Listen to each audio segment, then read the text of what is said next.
Gambo's exact quote was, "I expect a decision and a resolution on Bradley Beal's situation in the next 24 to 48 hours." That post is from 27 hours ago. Okay. It's tough to figure out because he's in Italy. Yes. But it looks like it's from 27-ish hours ago. So that would indicate at some point, probably like today or early tomorrow, a quote decision and resolution unquote. Again, that's from Gambo. That's not from the team, but that's Gambo's usually pretty spot on with this stuff.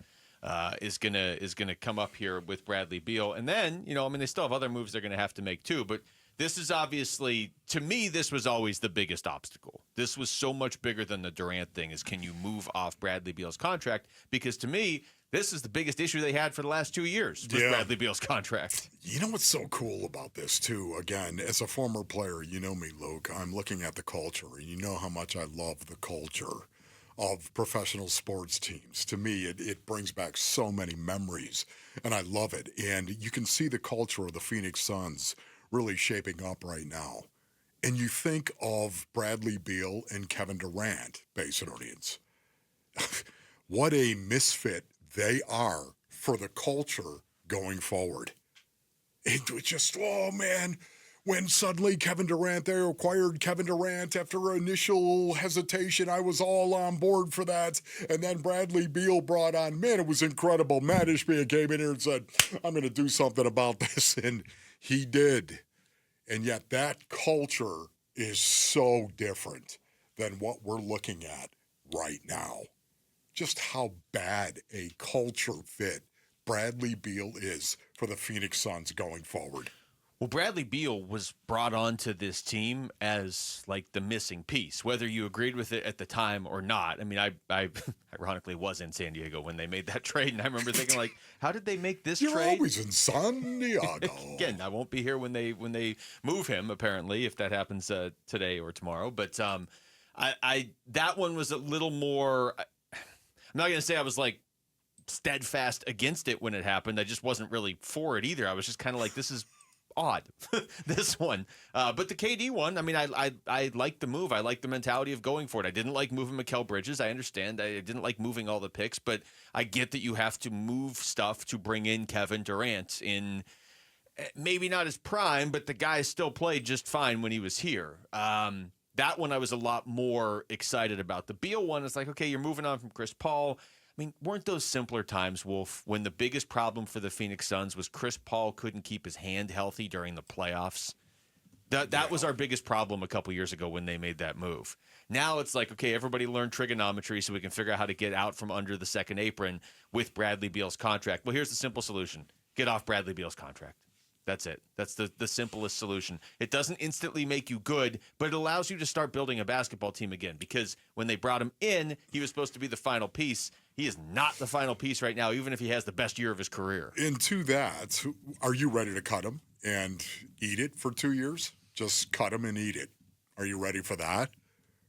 Yeah. Because that's probably what you're looking at right now, because the wave and stretch and the fact that there has to be a copacetic relationship between Bradley Beal and the Phoenix Suns in order to make that happen. It is funny with the wave and stretch. I'm surprised I don't see more jokes about anytime you stretch Bradley Beal, he gets hurt. I haven't seen any of those comments. Wow. But I've seen a lot of people upset about the idea of a wave and stretch. And look, none of this is ideal. Yes. Right? None of it is ideal. The part that you have to remember that's a good thing about Matt Ishbia is he's still going to be willing to spend money. So it's not like if you wave and stretch, we're just not doing anything for 5 years. Can you really see Matt Ishbia sitting around patiently waiting 5 years and being like, well, I got to be really frugal with my money? The biggest thing about Beal, getting rid of the contract so you can get out from under the second apron and get out. All of these apron restrictions that, by the way, get worse if you stay in them longer. Like they start messing with your draft picks and stuff. So that's the biggest thing, is getting out from under that. You're going to still spend money. You're limited because of the aprons, but they're still going to spend money, even if they're spending some to pay Bradley Beal to not play for them. Yes, and to pay Bradley Beal to not play for them, again, because this culture has got to be established. And Bradley Beal is not part of this new culture going forward. Basinonians right now, the Phoenix Suns are bringing dogs. They're bringing dogs into that locker room. I mean, my goodness. What do you think? I'm Paul Calvisi? I can't do a show without drops? Rick? Wow. Take that, Paul. Thanks for filling in. To me, the culture is shaping up right now, and I love to see it forming. There are 3 moves that the Phoenix Suns have made that really reminds me of what we're in store for going forward. And I can tell you, Basin audience, I'm really excited to see how it all comes together. I was telling you this in prehab. Prehab, of course, our pre-show prep meeting, Basin audience, sitting in there talking about, man, I'm excited, wildly excited. I have the expectation of winning 37 games, but yet to see a team come together under a new umbrella, a new culture, young guys that are going to be trying to make their way at the highest level our species can generate. Long, whippy, athletic, desperate dogs who want to play. I think of drafting Rasheer Fleming. I do. This guy is long. What's his wingspan? 7'5"? That sounds about right. It's incredible. You think of the signing of Nigel Hayes Davis once again. This guy is fascinating. A fascinating study over in Europe. Played 9 games in the NBA. That's it. He's 30 years old, went over to Europe, and all of a sudden became one of the best players in Europe. Won a championship. Named the finals MVP, as a matter of fact. This guy, what are you long in whippy at 6'8" as well?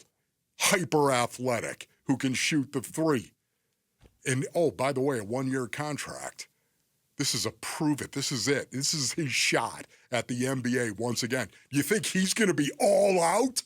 He's going to be barking like a dog before games. And then you think of Dylan Brooks. I have so much more I want to say about this going forward. Dogs in that locker room, and they needed it. But it's all on hold until you can get rid of Bradley Beal. I mean, if you can't get rid of that contract, it's like... Yeah, but think of how different, once again, Bradley Beal. Cut him.